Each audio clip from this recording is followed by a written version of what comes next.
दोस्तों, इस संसार में दो तरह के इंसान होते हैं।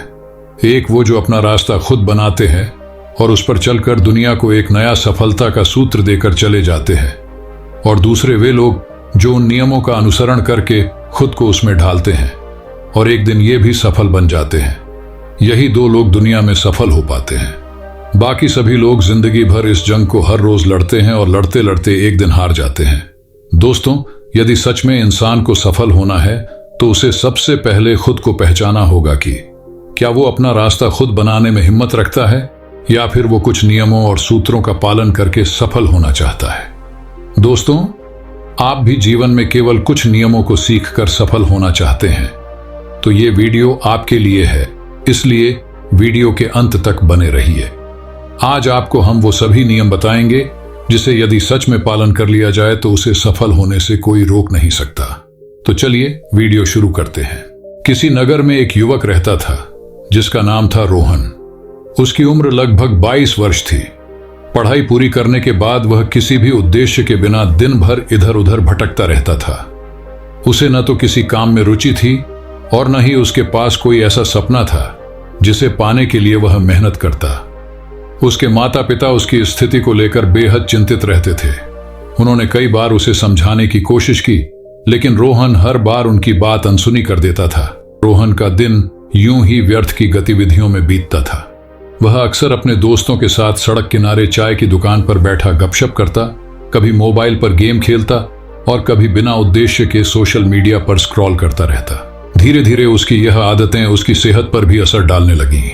उसका शरीर कमजोर हो गया, आंखें हमेशा थकी थकी और लाल दिखने लगीं और वह मानसिक तनाव महसूस करने लगा। उसके मित्र भी उसकी इस स्थिति का मजाक उड़ाने लगे। एक दिन जब उसके दोस्त ने हंसते हुए कहा, रोहन, तुम तो बस इस चाय की दुकान के स्थायी ग्राहक बनकर रह जाओगे। तुम्हारे जीवन का क्या उद्देश्य है? यह सुनकर रोहन को बुरा तो लगा, लेकिन उसने इसे भी गंभीरता से नहीं लिया। एक सुबह जब सूरज पूरब से निकल रहा था और नगर के लोग अपने अपने काम में व्यस्त हो रहे थे, रोहन ने सोचा कि वह थोड़ा टहलने जाएगा। बिना किसी योजना के वह चलते चलते नगर के बाहर स्थित एक पुराने बौद्ध मठ तक जा पहुंचा। वहां का वातावरण अत्यंत शांत और दिव्य था। हर तरफ हरियाली थी और हवा में एक अद्भुत ताजगी थी। मठ के पास एक बड़ा सा बोधि वृक्ष था जिसके नीचे एक वृद्ध बौद्ध भिक्षु ध्यान में मग्न बैठे थे। उनका चेहरा तेजस्वी था और उनके व्यक्तित्व में एक विशेष आभा थी। रोहन धीरे धीरे उनके पास जाकर बैठ गया। भिक्षु ने अपनी आंखें खोली और रोहन की ओर देखकर मुस्कुराए। उन्होंने बड़े स्नेह से कहा, वत्स, क्या तुम किसी परेशानी में हो? तुम मुझे बहुत विचलित लगते हो। रोहन ने अपनी जीवन की उलझनों को भिक्षु के सामने रखते हुए कहा, स्वामी जी, मेरे जीवन में कोई उद्देश्य नहीं है। मैं हमेशा खाली बैठा रहता हूं और मुझे समझ में नहीं आता कि मैं क्या करूं। मेरे पास न तो कोई सपना है और न ही किसी चीज के लिए प्रेरणा। भिक्षु ने कुछ देर तक रोहन को ध्यान से देखा और फिर गंभीर आवाज में बोले, पुत्र, खाली बैठना सबसे बड़ा अभिशाप है। तुम्हारा मन और शरीर ईश्वर की दी हुई अनमोल देन है। यदि तुम इन्हें व्यर्थ में बर्बाद करोगे तो यह जीवन भी बर्बाद हो जाएगा। मैं तुम्हें सफलता के 7 मूल मंत्र बताता हूं। यदि तुम इन्हें अपनाओगे तो तुम्हारा जीवन अवश्य बदल सकता है। रोहन ने श्रद्धा से सिर झुकाया और भिक्षु की बातों को ध्यान से सुनने के लिए तैयार हो गया। भिक्षु के 7 नियम। पहला, सपनों को लक्ष्य में बदलो। भिक्षु ने कहा, हर व्यक्ति के मन में कोई सपना होता है, परंतु केवल सपने देखना ही पर्याप्त नहीं है। जो अपने सपनों को लक्ष्य में बदलते हैं वही सफलता प्राप्त करते हैं। सबसे पहले यह तय करो कि तुम्हें अपने जीवन में क्या पाना है। बिना दिशा के जीवन एक भटके हुए जहाज की तरह है। रोहन ने सोचा कि उसने अपने जीवन में कभी कोई लक्ष्य निर्धारित नहीं किया था। पहली बार उसने अपने भविष्य के बारे में गंभीरता से सोचना शुरू किया। समय का सही उपयोग करो। भिक्षु ने कहा, पुत्र, संसार में समय सबसे मूल्यवान चीज है। यदि तुम समय को बर्बाद करते हो तो यह कभी लौट कर नहीं आता। हर क्षण को एक अवसर की तरह देखो। एक सार्थक दिन वही है जिसमें तुमने कुछ नया सीखा हो या कोई ऐसा कार्य किया हो जो तुम्हारे लक्ष्य के करीब ले जाए। तीसरा, ध्यान और एकाग्रता। भिक्षु ने आगे कहा, ध्यान वह साधन है जो तुम्हारे विचलित मन को एकाग्र करता है। यदि तुम प्रतिदिन ध्यान करोगे तो तुम्हारा मन शांत होगा और तुम्हारी एकाग्रता बढ़ेगी।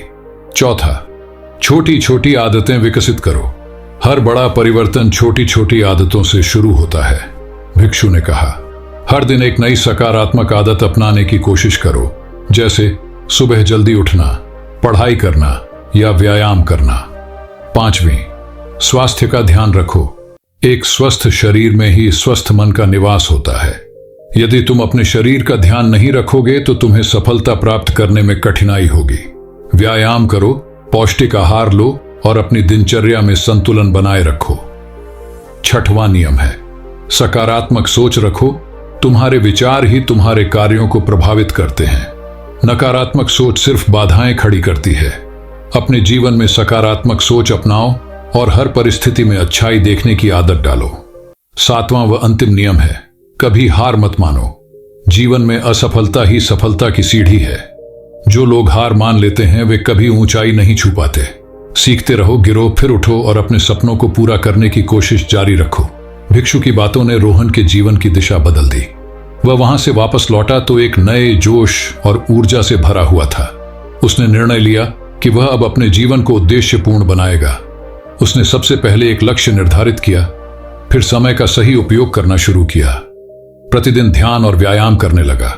छोटी छोटी आदतें विकसित करने की कोशिश की और हमेशा सकारात्मक सोच को अपने साथ रखा। धीरे धीरे उसकी मेहनत रंग लाने लगी। कुछ महीनों बाद रोहन वही युवक नहीं रहा जो बिना उद्देश्य के इधर उधर भटकता था। अब वह आत्मविश्वास से भरा हुआ एक सफल और खुशहाल व्यक्ति बन चुका था। उसके माता पिता उसकी इस नई शुरुआत से बेहद खुश थे।